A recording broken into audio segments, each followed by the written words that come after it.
In many Kenyan households today, there's a growing trend in which parents are increasingly pushing their children to speak English at the expense of our native languages. And in this case, native languages, I mean Swahili, and of course in extension, our local languages such as Luya, Kikuyu, Kamba, Kalenjin, and so on. We seem to have this notion or mentality that speaking English is a measure of intelligence, and we treat it as a badge of honor.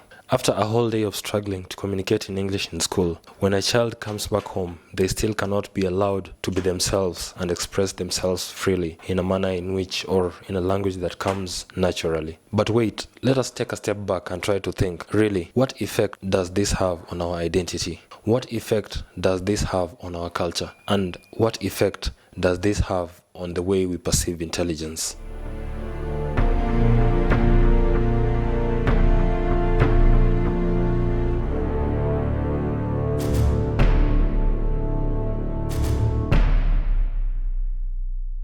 Imagine a child trying to learn, but at the same time, they are constantly under pressure to speak in a language that does not come naturally. Most of these parents, of course, think or they believe that fluency in English is a measure of success. But is this really true, and at what cost? My 2 cents on the matter is that this is a misconception that we really need to fix as soon as possible. Equating English proficiency to intelligence is just not it. Think about this. Speaking English does not make anyone smarter, and also not speaking it does not make anybody less intelligent. Professionals who study history, or if you've had a chance of looking at history not only in Kenya but across the world, you'll often find great leaders and innovators speaking in their native languages. See, when we impose speaking English at the expense of our native languages, we tend to put our children in a lot of pressure, which intentionally or unintentionally tends to kill their creativity and their ability to confidently express themselves, because this is a language that does not come out naturally. In terms of expression, any child who can express themselves freely in a language that comes out naturally, in this case the native language, it tends to give them a lot of confidence. And not only confidence, but they are more connected to their roots. This is something that we are missing out on when we force our children to speak English all the time. Travel out to any part of the world. Children in Italy speak Italian. They confidently express themselves in Italian. Go to Portugal, they speak Portuguese. Go to Russia, they speak Russian. Go to China, they speak Chinese. So why should we be different in this case? We are in Kenya, and let's say somebody else was in Tanzania. We should embrace speaking Swahili. You see, for language, this should be treated as a tool of communication, connection, and expression, and should not be in any way be seen as a measure of intelligence. Personally, I have had the privilege of studying in an international university, a university which brought together more than 150 countries. So I have interacted with different people from different cultures, and one thing that I was able to learn from all this interaction is that most of these people are proud, super proud of where they come from, super proud of their languages. If it's somebody who's speaking Arabic,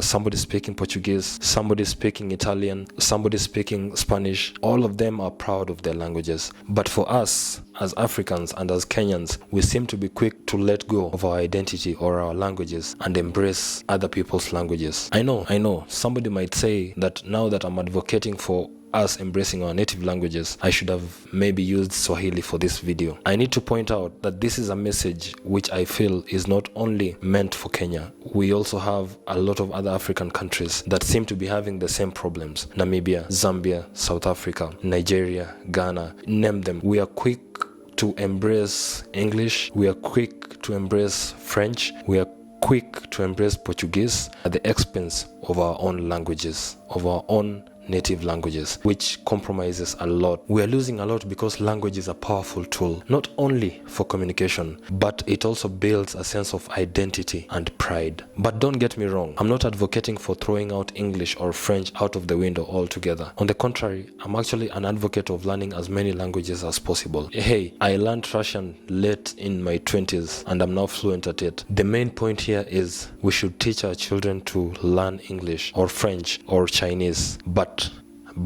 not at the expense of our native languages. We should cherish what we have and keep it, then learn other languages. This will allow us to raise a generation of people who are proud of their own identity, who are proud of their own culture, and who are confident enough to express themselves freely. We should celebrate our languages. We should celebrate our culture. Just because someone does not speak English fluently, it does not make them less intelligent. It is time for us as a society to really think about or redefine what it means to be smart, and it starts by embracing the beauty of our own languages.